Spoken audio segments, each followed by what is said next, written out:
Hindaun city Ekorasi स्थित कृषि विज्ञान केंद्र पर रविवार को खादी और ग्रामोद्योग आयोग की ओर से हनी मिशन के तहत 500 मधुमक्खी बॉक्स का वितरण सांसद डॉक्टर मनोज राजौरिया द्वारा किया गया।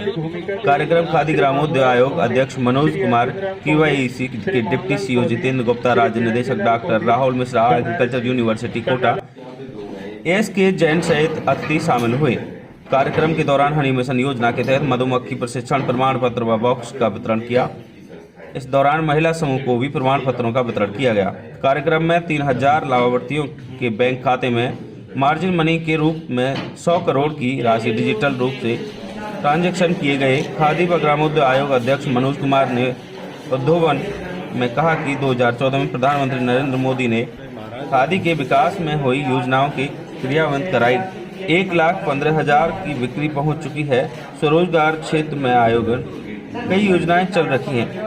युवाओं व महिलाओं को स्वरोजगार को आत्मनिर्भर बनाने के लिए कार्य आयोग कर रही है। देश में KYC के माध्यम से 68 लाख लोगों को स्वरोजगार मिला है।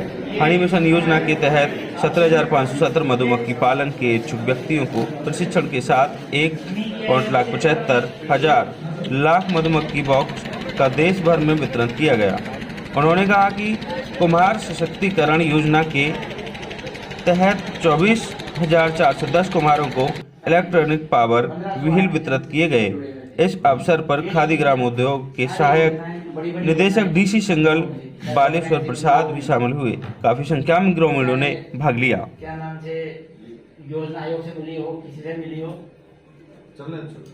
सारी इसको संस्था को मिली थी। इवन वसुंधरा जी हेलीकॉप्टर से इसका इनॉग्रेशन करने के लिए 1997 में वहाँ पर स्पेशल बोल के गला गाँव में आई थी।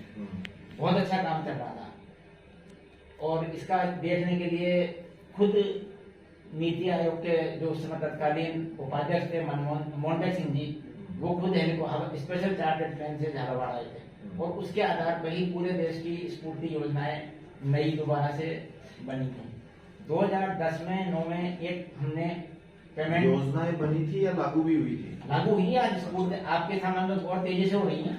वो स्फूर्ति की पेंडिंग पड़ी थी तो वो उस समय बनी, लागू हुई, काम चला। फिर किसी कारण से हमसे उस तत्कालीन चेयरपर्सन कुमुद जी जोशी नाराज हो गई। उन्होंने संस्था का प्रमाण पत्र रोक दिया। उस समय बजट रोक दिया, सब कर दिया। हम फिर कोर्ट में चले गए। कोर्ट के बाद उस समय जो नए चेयरमैन बने थे गुजरात के, हुआ था देश के हर व्यक्ति को एक साथ जोड़ने के लिए पैकेज, तो हमने ये कहा था कि राष्ट्र निर्माण। हमारे पूज्य बापू का मानना था कि खादी एक वस्त्र नहीं, एक विचार है। आज इस मंच पर अध्यक्ष के रूप में आप लगभग लोगों के सामने मुझे संबोधित करने का यह अवसर हमारे माननीय सांसद महोदय जी के लोकसभा के इस क्षेत्र में आने का एक सौभाग्य प्राप्त हुआ। मैं इस मंच से हमारे माननीय सांसद महोदय का अभिनंदन भी करता हूं, वंदन भी करता हूं, उनको प्रणाम भी करता हूं। आप सब लोग हमारे माननीय सांसद महोदय के बारे में, उनकी सेवा के बारे में, लोगों के प्रति उनके सेवा भाव के दिन रात हम सब लोगों की चिंता करते हैं। ऐसे हमारे माननीय सांसद मनोज राजौरिया जी, आज उनकी उपस्थिति में यह कार्यक्रम उनके मुख्य अतिथि के रूप में, अध्यक्ष के रूप में खादी ग्रामोद्योग आयोग के, मैं उनका हार्दिक अभिनंदन करता हूं। साथियों, KYC का स्वप्न हमारे पूज्य बापू ने उसको एक आकार दिया। आज खादी ग्रामोद्योग आयोग के उस सपने को, हमारे भारत को आत्मनिर्भर बनाने की दिशा में हमारे देश के माननीय यशस्वी प्रधानमंत्री जी पूज्य बापू के उस आकार को, उस सपने को साकार करने का काम देश भर में कर रहे हैं। 2014 में उनकी सरकार आने के बाद खादी ग्रामोद्योग आयोग एक नित नई ऊंचाइयों को छूने लगा। साथियों, उनके आने से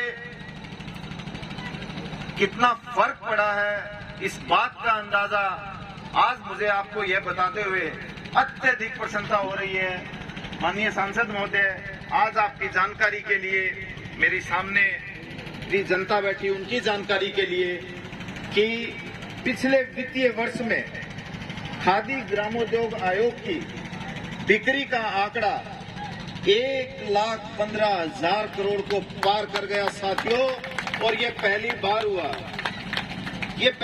हुआ है साथियों। खादी ग्रामोद्योग आयोग की बिक्री उसको इतनी नई ऊंचाइयां छूना, ये हमारे माननीय प्रधानमंत्री जी की मेहनत और उनकी प्रतिबद्धता दर्शाता है। आज स्वरोजगार के क्षेत्र में खादी ग्रामोद्योग आयोग ग्रामीण भारत के क्षेत्र में हमारे युवाओं, हमारी महिलाओं के बीच में खादी ग्रामोद्योग आयोग आज अनेक योजनाएं लेकर दिन रात